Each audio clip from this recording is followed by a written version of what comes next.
Okay, part 2.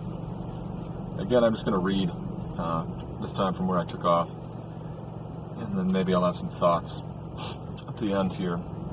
The section is called Repressing and Harnessing the Passions. So that goes, the overwhelming insistence on looking at man as he really is, as a simple explanation.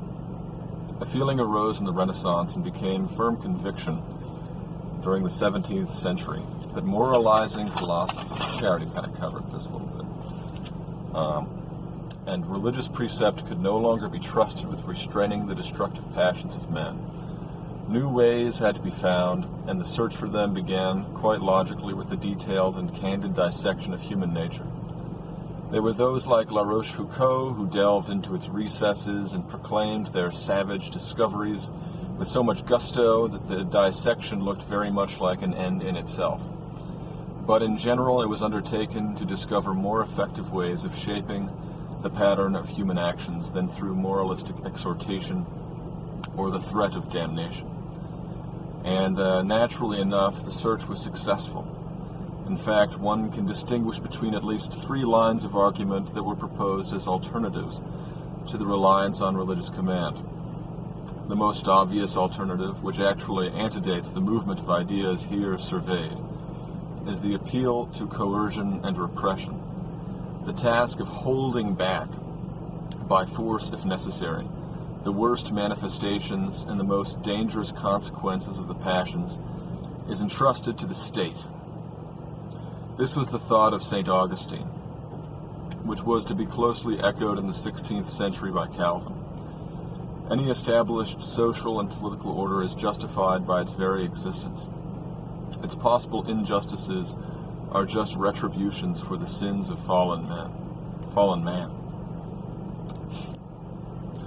The political systems of St. Augustine and Calvin are in some respects closely related to that advocated in Leviathan by Hobbes. But the crucial invention of Hobbes is his peculiar transactional concept of the covenant, which is quite alien in spirit to those earlier authoritarian systems. Notoriously difficult to pigeonhole, the thought of Hobbes will be discussed under a different category. The repressive solution to the problem posed by the recognition of man's unruly passions has great difficulties.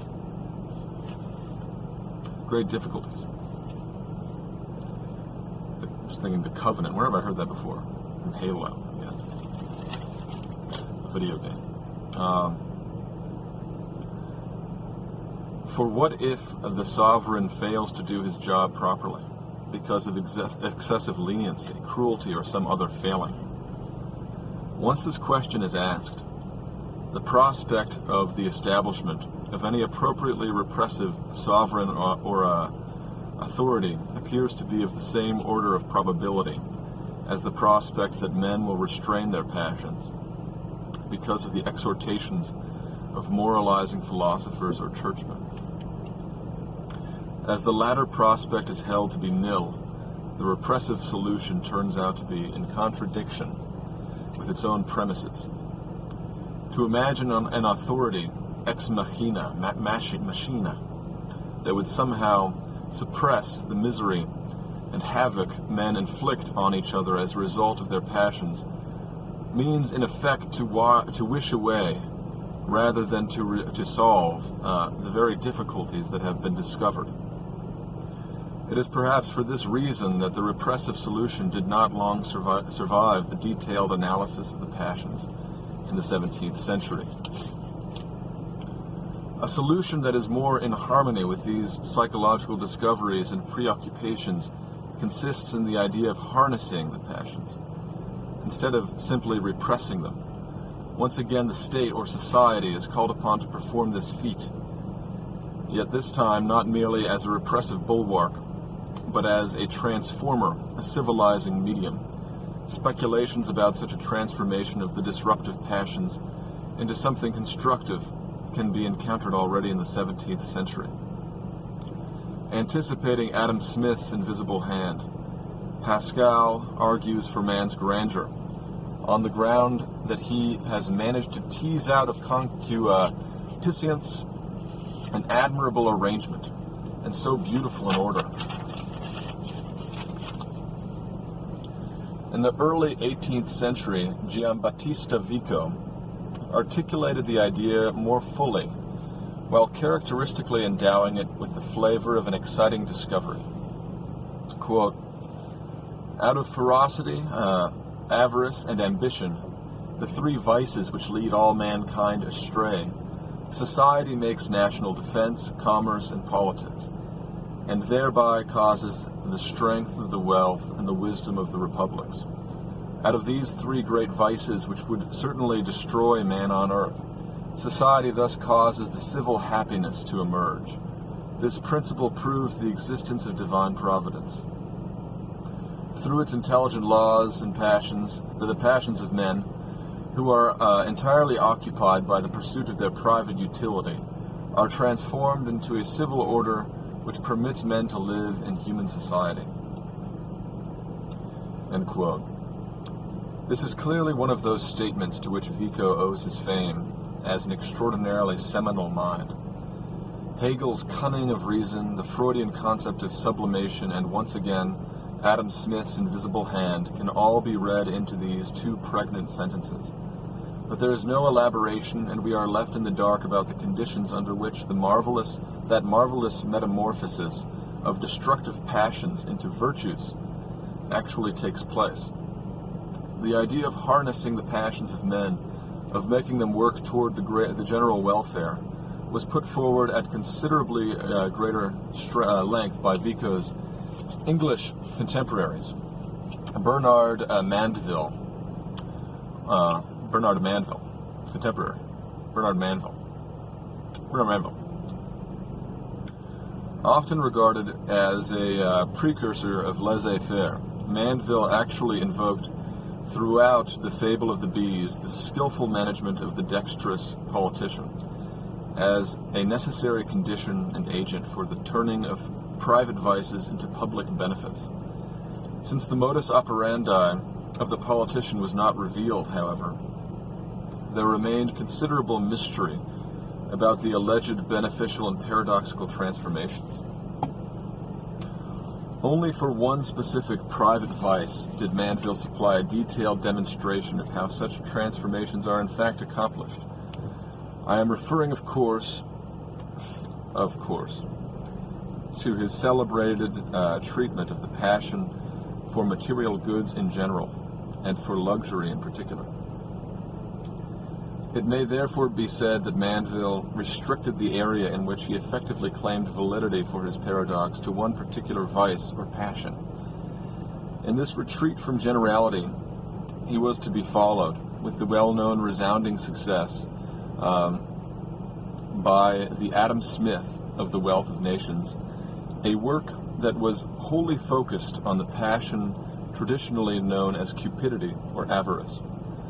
Moreover, because of the intervening evolution of language, to be considered at some length later in this essay, Smith was able to take a further giant step in the direction of making the proposition palatable and persuasive. He blunted the edge of Mandeville's shocking paradox by substituting for passion and vice such bland terms as advantage or interest. In this limited and domesticated form, the harnessing idea was able to survive and to prosper both as a major tenet of 19th century liberalism and as a central construct of economic theory. But retreat from the generality of the harnessing idea was far from universal. In fact, some of its later adepts were even less careful than Vico. For them, the onward march of history was proof enough that somehow the passions of men conspire to the general progress of mankind or of the world's spirit. I'm just going to read that sentence one more time. But retreat from the generality of the harnessing idea was far from universal. In fact, some of its later adepts were even less careful than Vico. For them, the onward march of history was proof enough that somehow the passions of men conspire to the general progress of mankind or of the world's spirit. Herder and Hegel both wrote along such lines in their concept of the cunning of reason, and their works on the philosophy of history. Excuse me. Hegel's famous concept of the cunning of reason expresses the idea that men, following their passions, actually serve some higher world historical purpose of which they are totally unaware.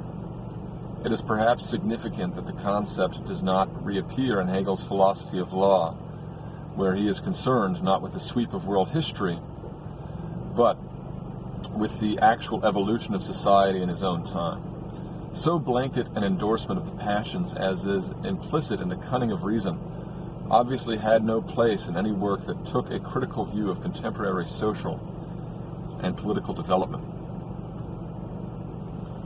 A final representative of the idea at its most unguarded is the Mephisto of Goethe's Faust, with his famous self-definition as, quote, a portion of that force that always wills evil and always brings forth good. Here, it seems that the idea of harnessing the evil passions in some concrete manner has been abandoned altogether. Instead, their transformation is accomplished through an occult, if beneficent, world process. You can see it's interesting. He's coming to a new section now here in the text. It seems like, tracing this through Hegel up through Marx, their transformation is accomplished through an occult, if beneficent, world process. Yeah. Tracing the genesis of Marxism in this way is rather interesting. Yeah.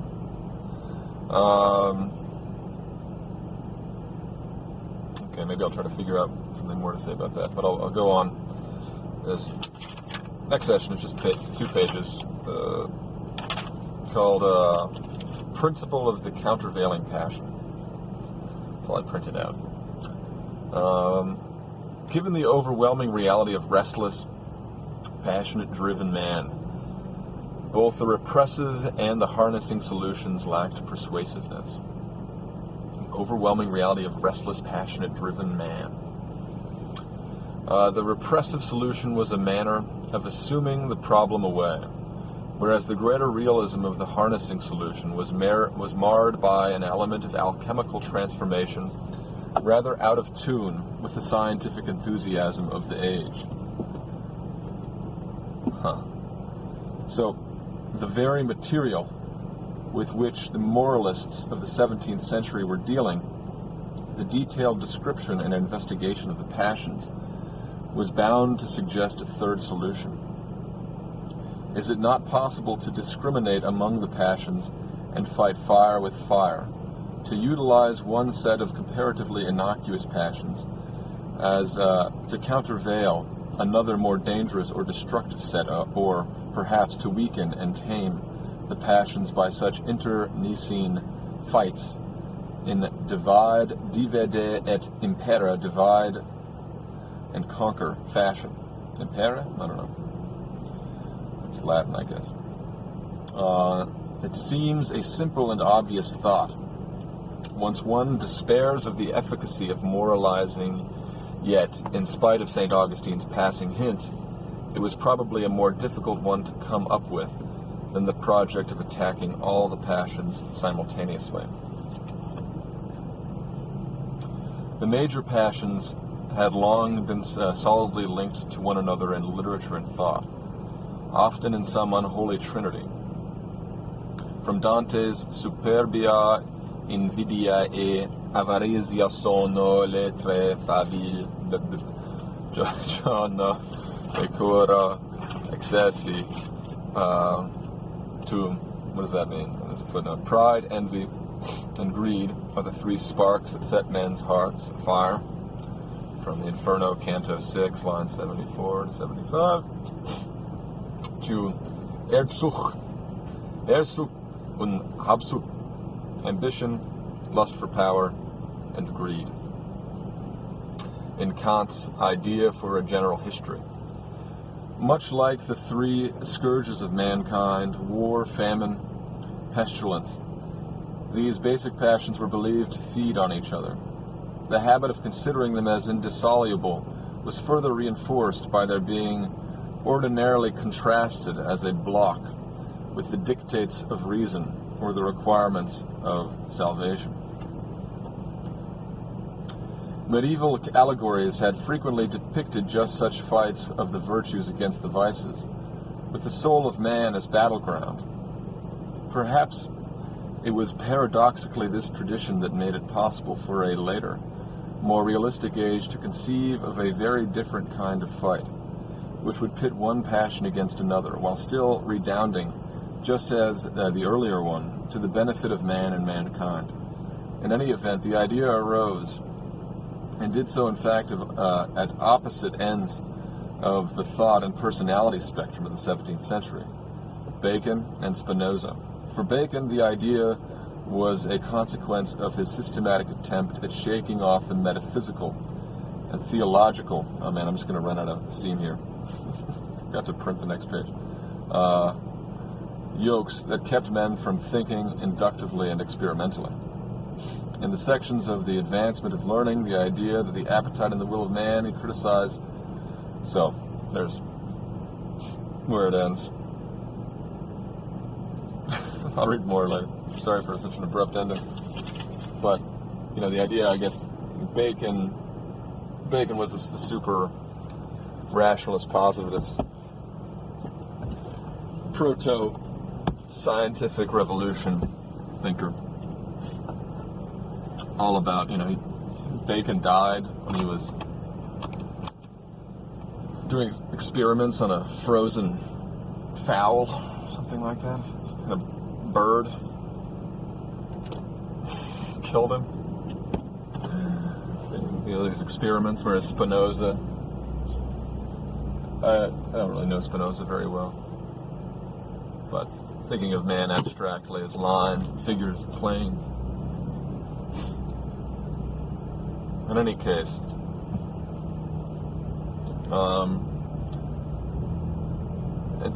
it's interesting to, I guess,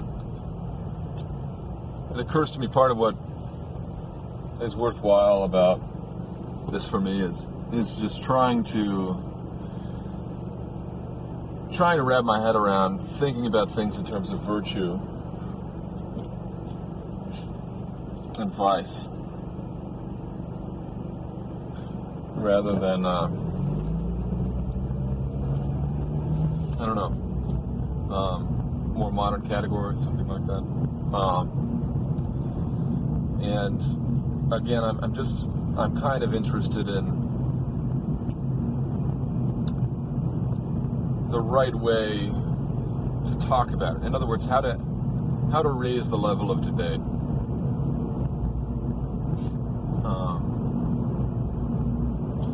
That's the final line of the contemporary notes that Hirschman writes. He's interested in it, not so much in owning anybody, but in raising the general level of debate through historical research and so forth. I got a comment in the last video from Chris Alton.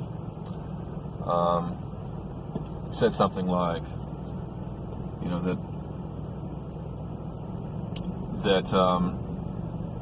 that people do have racial prejudices. They don't speak out about them because they could be fired or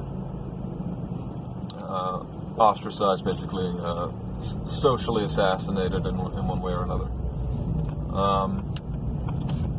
Which I think is true. I don't disagree with that, but what I said to him in the comments is that I think what's happening now, or has been happening for a while, is that your actual race, your actual sexuality, your actual sex or gender or whatever. It matters less in a way than what your views of those things are.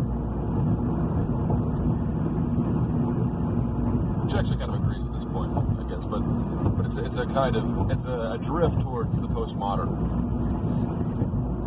The postmodern, using that word to mean mainly the tendency to always look for the story behind the story, the stage behind the stage, the puppeteer who is secretly pulling the strings of the other puppeteers.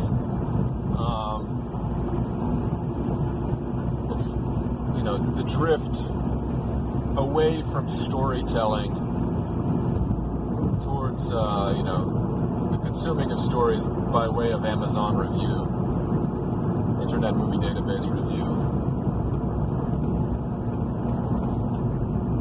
and more generally just sort of the hyperdrive, hypergalactic, supersonic,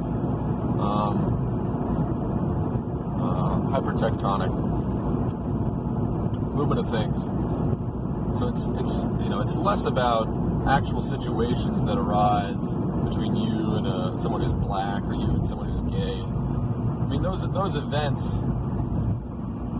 are only significant insofar as they can be used as fodder for political maneuvering and rhetorical maneuvering.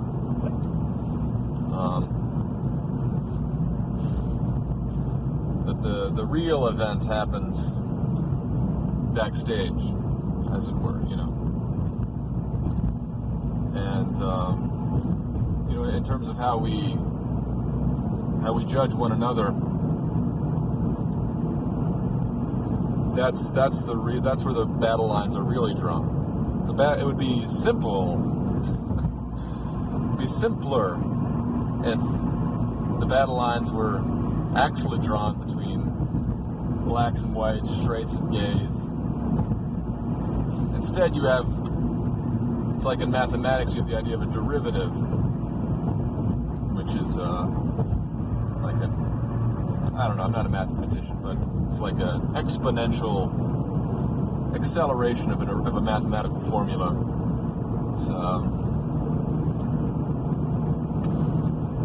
It's like, so at first, you don't have that basic conflict. You have people who have views about that conflict, and then you have views about the views, right? And then maybe you could even go further, if you have the wherewithal. If you can get into outer space slowly, where the atmosphere starts to thin, and you're gasping for air like an astronaut who's lost its space helmet. But the views and the views and the views and the views.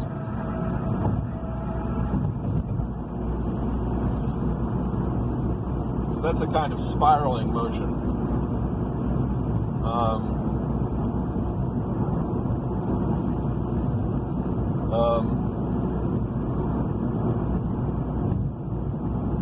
Spiraling motion creates this kind of centrifugal force. Anyway, I don't want to get too lost in the analogy. Too lost in the metaphor.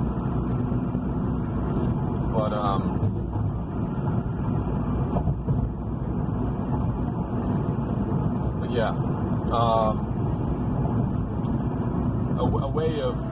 a way of simplifying things and elevating the level of debate by way of history and by way of good old-time religion, I guess. Virtue. I mean, it's amazing to think that people would talk in those terms once upon a time. Everything has become so complicated. Our language now has become so complicated, and so the justifications, the rationalizations, they've grown so unwieldy, so verbose, that we're starting to lose our collective mind, I think.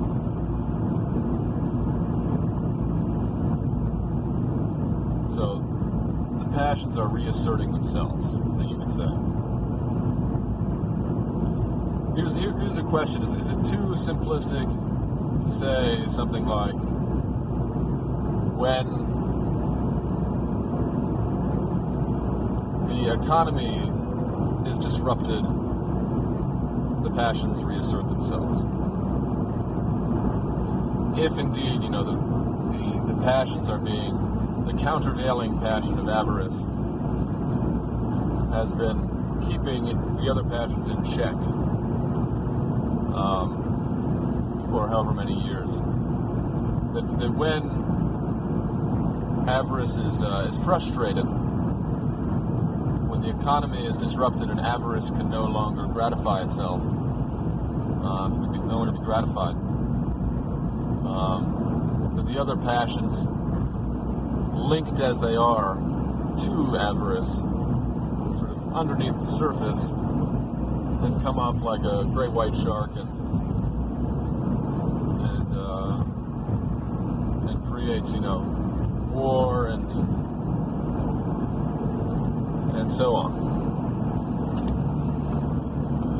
At its most simplest, reductivist point, you could say something like, the Great Depression led to World War II, and if we have a greater depression, it'll lead to World War III, some kind of basic equivalency like that. That's a question.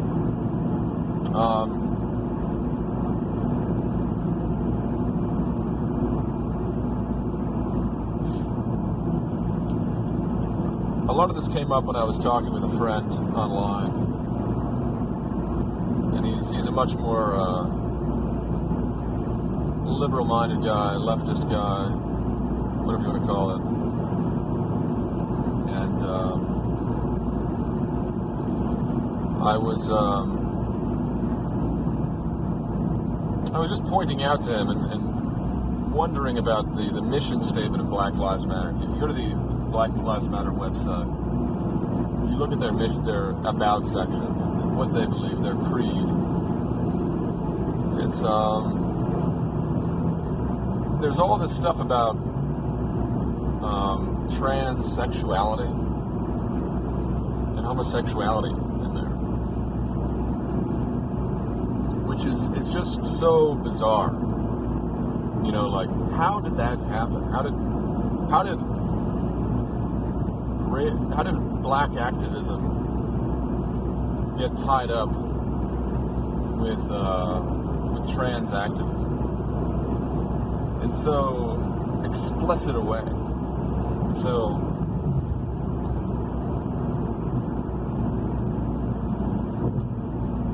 and I found myself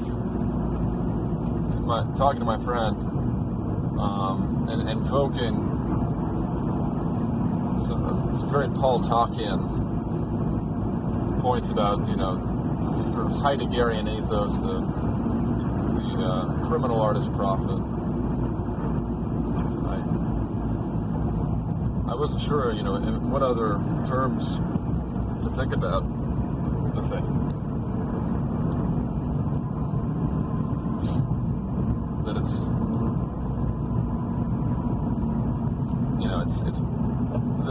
it only makes sense for those two things to be associated with one another if they are both at bottom about seizing power and remaking the world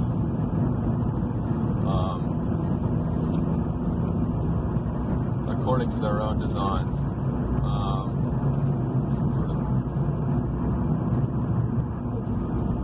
It seems like a very unholy alliance to me.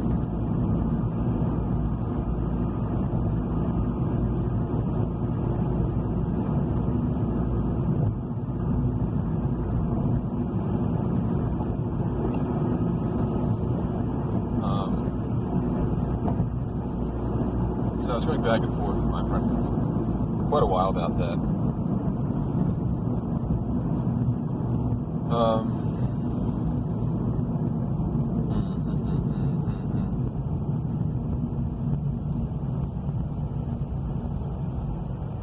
What else to say?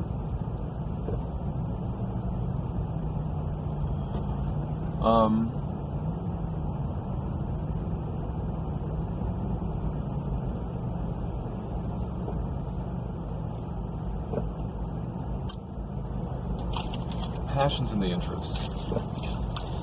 Yeah, to that alliance. Talking about that, it just, I don't know. The idea, the fact that trans activism has any kind of mainstream credibility, and that it's just like it's risen out of the swamp over the within my lifetime. I've witnessed it.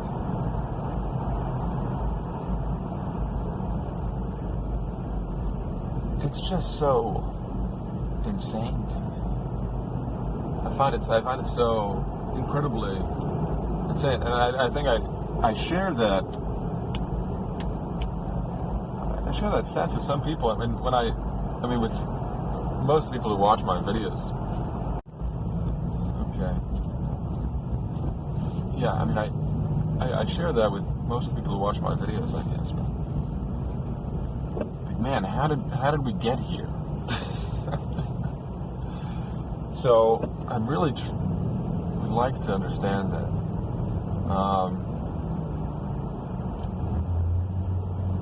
Praying for wisdom. So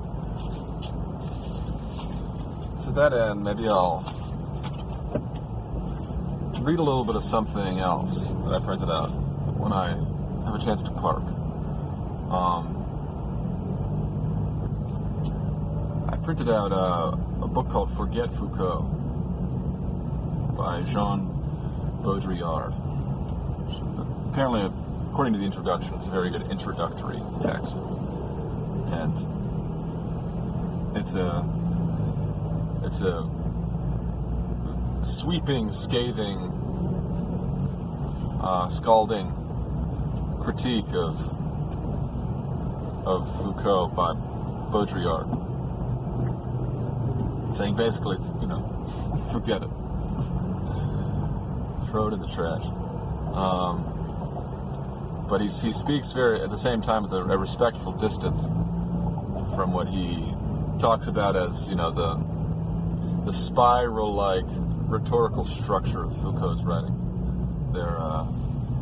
And he suggests in there, he basically says in there that the problem with Foucault's later followers was that they were too interested in the truth, and that Foucault, the genius of Foucault, if you can call it that, is that he basically has a kind of malevolent disregard for the truth as such. It's,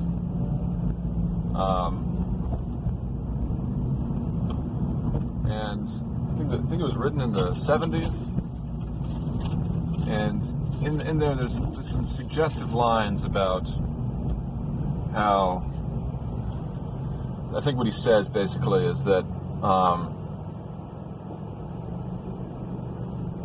we are witnessing the collapse of sexuality, which is going along with the collapse of the West. He doesn't use that word, but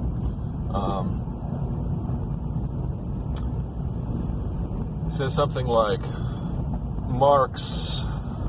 just as Marx,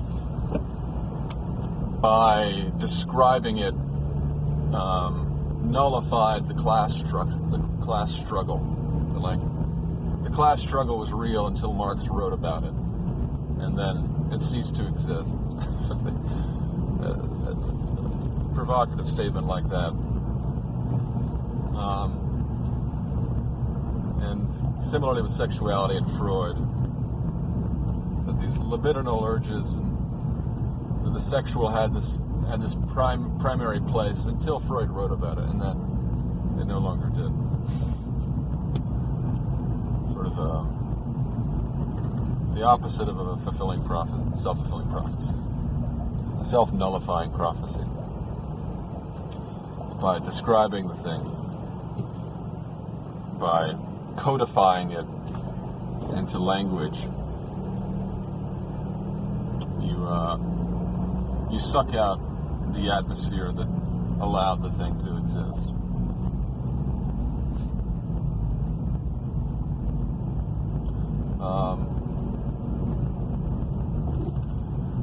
So I'm interested in looking at that. Just playing with those ideas a little bit.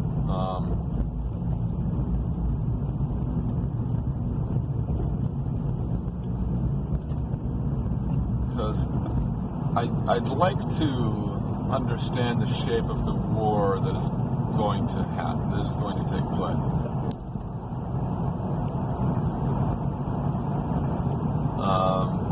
Because I think it's inevitable. I think it's inevitable that we're going to have some kind of a war, but I'm not sure what that's going to look like.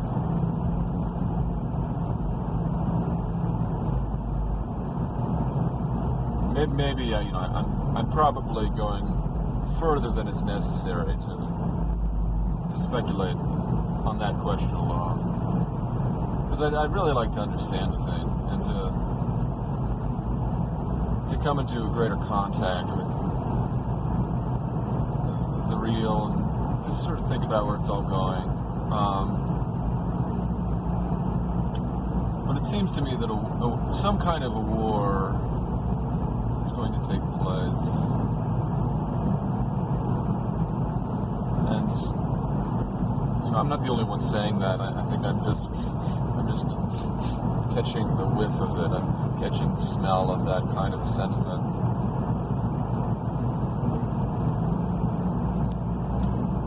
So we shall see. We'll see. But if it comes, how do you fight it? And I guess I'll just say a few more things, and maybe I'll be able to read this thing, and then I'll end.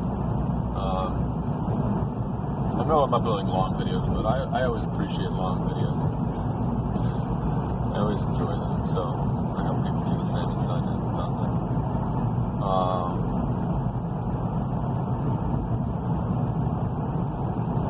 Yeah, I mean, the era, of the conservative is over, so when everything becomes, when you're faced with this drift towards the postmodern, I think it becomes essential. Here's my thesis: it's essential to take a stance for the real in clear terms. I'm of two minds about it, actually, but it seems like you can either take this stance for the real, this is what I'm leaning towards right now. You take a stance for the real. You stand for the real against the overcomplication of things. And you do that simply in your personal life, in your professional life, and just your life in general. It doesn't have to be flamboyant. You don't have to, throw a grenade or shoot a rocket launcher at people, but to the degree that it comes up, you let people know that you stand for the real.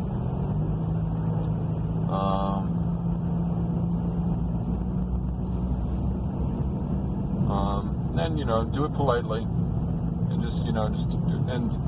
and try as best as one can to come off of the drug of hyperspace. Wean yourself off of the drug of hyperspace. So that there's a prescription I give to myself. see if I can follow it.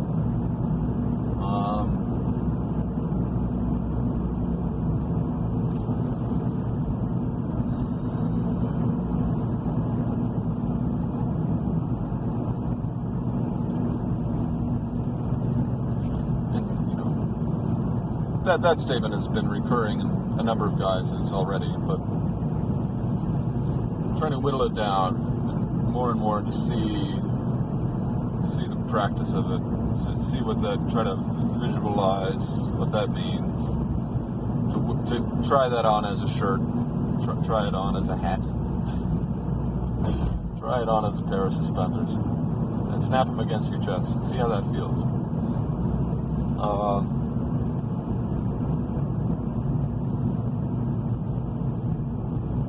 More and more in the changing room of temporality.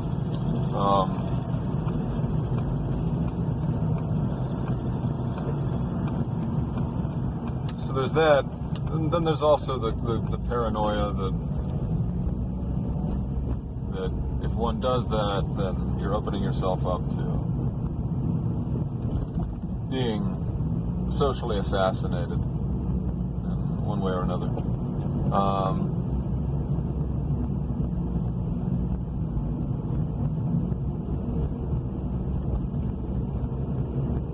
And therefore contemplating the use of black ops, something like that. The use of some kind of secretive, esoteric devices, code language,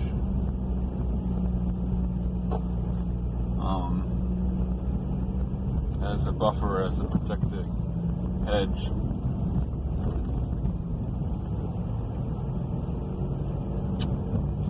So those two things,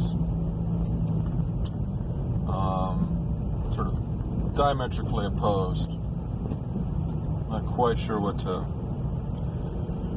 do with that little formulation, but a little spot here in the shade. Let me.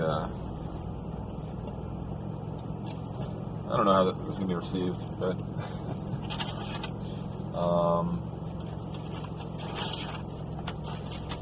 let me find this. And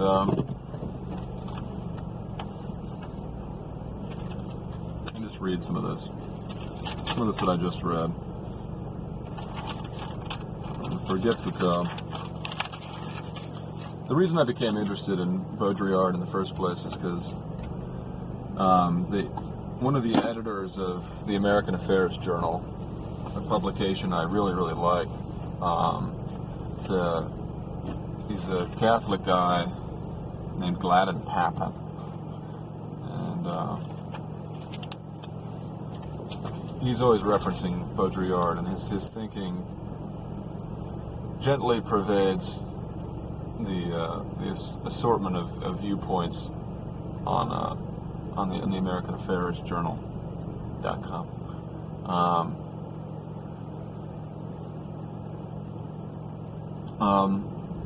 Let me just start here.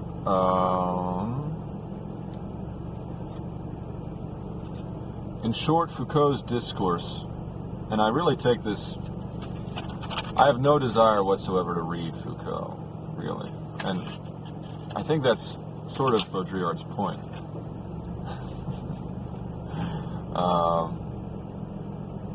Is don't read him.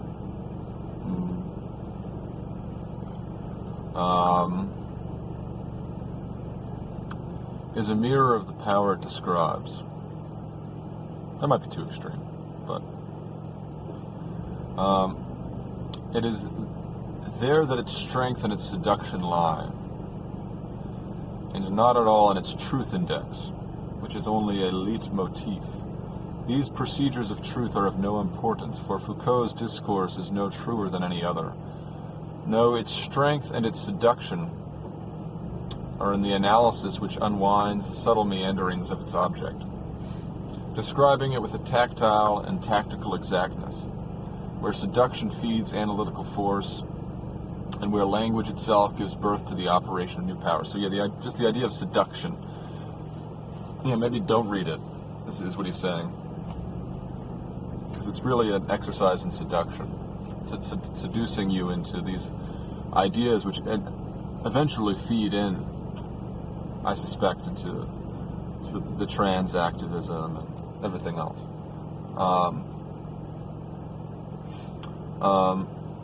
Such also is the operation of myth, right down to the symbolic effectiveness described by Levi-Strauss. Incidentally, Girard has a lot to say about Levi-Strauss, not to be confused with Leo Strauss. Foucault's is not, therefore, a discourse of truth, but a mythic discourse, in the strong sense of the word. I query here if also in the Girardian sense of the word, a kind of scapegoating process. And I secretly believe that it has no illusions about the effect of truth it produces. That, by the way, is what is missing in those who follow in Foucault's footsteps and pass right by this mythic arrangement to end up with the truth, but nothing but the truth. The truth, nothing but the truth. In other words, it's a kind of liar. The very perfection of this analytical chronicle of power is disturbing. Something tells us, but implicitly, as if seen in a reverse shot of this writing too beautiful to be true, that if it is possible at last to talk with such definitive understanding about power, sexuality, the body, and discipline, even down to their most delicate metamorphoses, it is because at some point all this is here and now over with, and because Foucault can only draw such an admirable picture since he works at the confines of an area, maybe a classical age, of which he would be the last great dinosaur, now in the process of collapsing entirely. Such a configuration lends itself to the most dazzling display of analysis, just before its terms have been recalled. When I speak of time, that's because it's already no longer there, said Apollinaire. I don't know what that is. But if Foucault spoke so well of power to us, and let us not forget it, in real objective terms which cover manifold diffractions, but nonetheless do not question the objective point of view one has about them, and of power which is pulverized but whose reality principle is nonetheless not questioned, only because power is dead, not merely impossible to locate because of dissemination, but dissolved purely and simply in a manner that still escapes us, dissolved by reversal, cancellation, or made hyperreal through simulation, who knows? Nevertheless, something happens to power which Foucault cannot retrieve once again from deep within his genealogy. For him the political has no end, but only metamorphoses from the despotic to the disciplinary, and at this level to the microcellular, according to the same process belonging to the physical and biological sciences. This may constitute enormous progress over the imaginary order of power which dominates us, but nothing has changed concerning the axiom of power, and it doesn't exceed its shadow, i.e. the smallest definition of its real function. Power, then, is still turned toward a reality principle, and a very strong truth principle. It is still, that's an interesting statement. Power, then, is still turned toward a reality principle, and a very strong truth principle. Which I take to mean something like this, despite all of the meta levels of rhetoric and all the confusion and all the overcomplication and the infighting and the he said, she said, true power still has to be connected to reality. No reality and no power. I don't quite know what to make of that, but it's a very intriguing statement.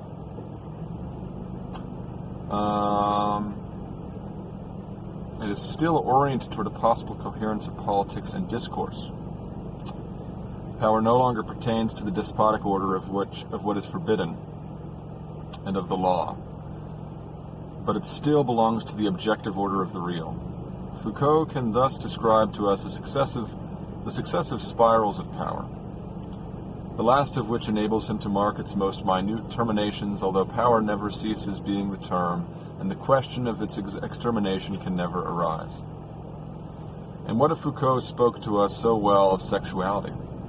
At last, an analytical discourse on sex, or a discourse freed from the pathos of sex, that has the textual clarity of discourses which precede, and I'm coming up soon to the part I was describing, that precede the discovery of the unconscious, and which do not need the blackmail of the deep to say what they have to say. What if he spoke so well of sexuality only because its form, this great production, that too, of our culture was, like that of power, in the process of disappearing? Sex, like man, or like the category of the social, may only last for a while. And what if sex's reality effect, which is at the horizon of the discourse on sexuality, also started to fade away radically, giving way to other simulacra and dragging down with it the great reference of desire, the body, and the unconscious, that whole recitative, which is so powerful today? Foucault's hypothesis itself suggests how mortal sex is sooner or later. While psychoanalysis seemingly inaugurates the millennium of sex and desire, it is perhaps what orchestrates it in full view before it disappears altogether. In a certain way, psychoanalysis puts an end to the unconscious and desire, just as Marxism put an end to the class struggle, because it hypostasizes them and buries them in their theoretical project. We have at this point reached the meta-language of desire in a discourse on sex that has outreached itself by redoubling the signs of sex so as to mask an indeterminacy and a profound disinvestment. The dominant catchword sexual is now equivalent to an inert sexual milieu. It is the same with sex as with politics. Quote, remember in 1968 how many strikes, barricades, speeches, and cobblestones it took for people to begin to accept that everything is political. Pornography, as it proliferates and is censored, only to come back stronger, will let them see that everything is sexuality. This is a quote from some art press. There is a double absurdity here. Everything is political, everything is sexuality. A parallel absurdity in these two catchwords at the very moment when politics collapses and when sex itself becomes involuted and disappears as a strong referent in the hyperreality of liberated sexuality. So I'll stop there. It's pretty dense and tangled language there. But I think, kind of in simple terms, when you look at the trans phenomenon, it's like, you want total gender fluidity, right? And obviously, what? What does it mean to even be a man or a woman in that case?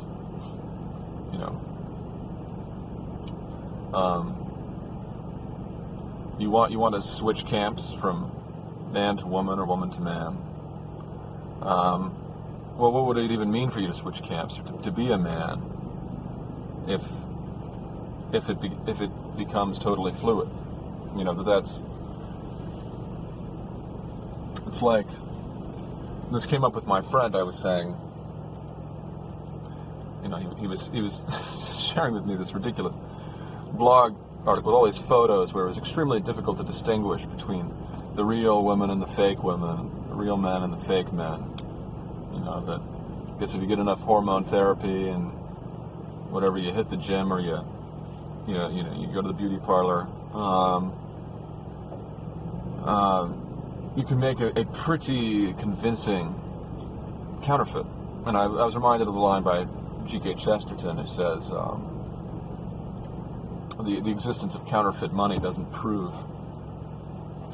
disprove the real money. You know, fool's gold and real gold.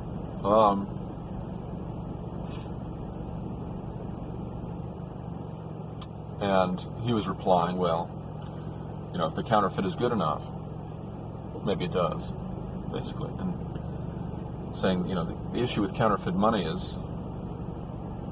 isn't necessarily that it's not good enough, but that if you do it too much, it devalues the currency.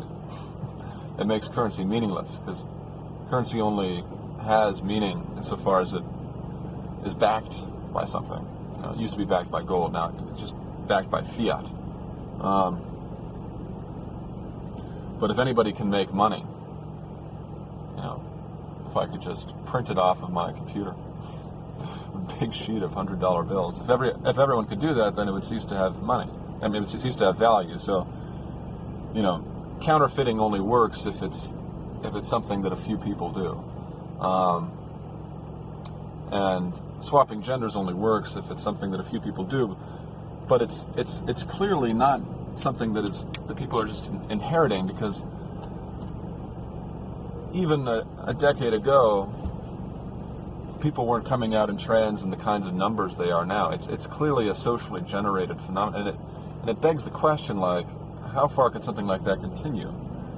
The drift towards the you know, I think is being outlined here by Baudrillard is that you could foresee it continuing dystopianly to the point of total, to the point I described with the money printing. That it would be such a widespread phenomenon if we sank to that level of decadence. But then again, you know, perhaps it won't. It's something to consider. A line of argument, there was some point in reading that I thought related to, should probably stop. I thought related to Hirschman.